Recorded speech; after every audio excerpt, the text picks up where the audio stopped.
Bienvenue. Aujourd'hui, on plonge dans l'univers fascinant du futsal. Vous savez, ce foot en salle, super vif, très technique. Et pour décortiquer tout ça, on s'appuie sur un script de Bruna Lewis qui retrace bien son histoire et son impact. L'idée, c'est de comprendre comment ce sport, qui est né un peu par nécessité au Brésil dans les années 30, comment il est devenu un phénomène mondial et surtout une pépinière de talents incroyables pour le foot traditionnel. C'est assez fou de se dire que le manque de place a pu générer autant de techniques, non? Ah oui, absolument. Les débuts, c'est ça. Années 30, bon, il y a un petit débat, São Paulo, Montevideo, mais peu importe. C'est vraiment au Brésil que ça explose. En fait, les jeunes n'avaient pas forcément de grands terrains de foot. Du coup, ils jouaient où ils pouvaient. Gymnase, terrain de basket, des endroits plus petits, quoi. D'accord. Et c'est ce manque d'espace qui, paradoxalement, va faire la richesse du jeu. Exactement. L'espace réduit, ça change tout. Moins de joueurs sur le terrain, donc chacun touche plus le ballon. Et surtout, il y a ce ballon très particulier. Plus petit, oui, mais surtout plus lourd et avec un rebond très limité. On dit qu'il est un peu mort. Ah oui. Du coup, il colle au pied. Ça oblige à un contrôle parfait, une maîtrise technique dans des tout petits espaces.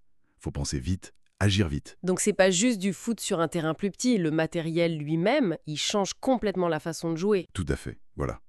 Ce ballon, il force le jeu au sol. Les dribbles courts, les passes rapides, précises.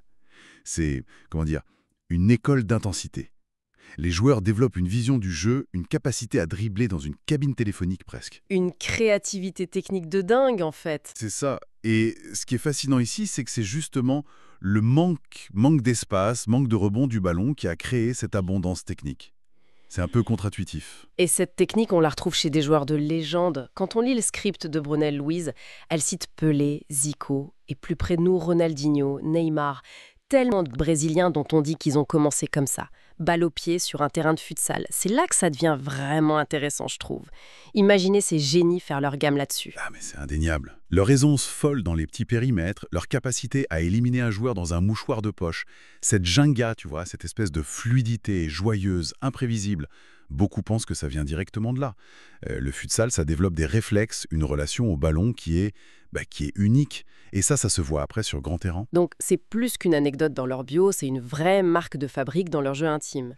Oui, une influence profonde, clairement. Mais attention, le futsal, c'est pas juste l'antichambre du foot à 11. Il a vraiment conquis sa place. Bruna Lewis le rappelle bien. C'est joué dans plus de 100 pays aujourd'hui. Il y a des Coupes du Monde, des championnats professionnels très forts, en Espagne, au Portugal, au Brésil bien sûr, avec leurs propres stars, dédiées au futsal. Et j'imagine que son accessibilité, ça a dû jouer à fond dans cette diffusion mondiale, non? Ah, mais complètement. Si on regarde ça avec un peu de recul, c'est un facteur clé. T'as pas besoin de grand-chose. Quelques joueurs, pas besoin d'un grand terrain en herbe nickel, une cour d'école, un gymnase, même la rue, ça peut suffire. Hyper simple à organiser, quoi. Voilà. C'est ça qui explique pourquoi ça reste si populaire dans les villes, dans les quartiers peut-être moins équipés, des favelas ou banlieues ici. C'est un sport super démocratique, adaptable. Alors qu'est-ce que tout cela signifie? Si on essaie de synthétiser un peu, on part d'une solution un peu système D, née d'une contrainte urbaine. Et ça devient une discipline mondiale à part entière, qui en plus continue d'influencer le sport roi, le football. C'est une belle histoire quand même. Tout à fait. Une histoire d'adaptation, d'influence mutuelle. Et tu vois, ça soulève une question importante, je trouve, qui dépasse même le sport.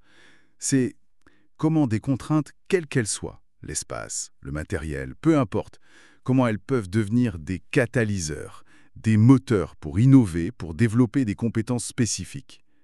Le futsal, c'est une illustration géniale de ça. Nos limites, en fait, elles peuvent nous pousser à trouver des forces créatives ou une excellence qu'on n'imaginait pas. C'est une réflexion vraiment stimulante pour conclure. Voilà pour notre exploration de l'histoire et de l'impact du futsal, bien aidé par les infos du script de Bruma Louise. Merci d'avoir été à l'écoute.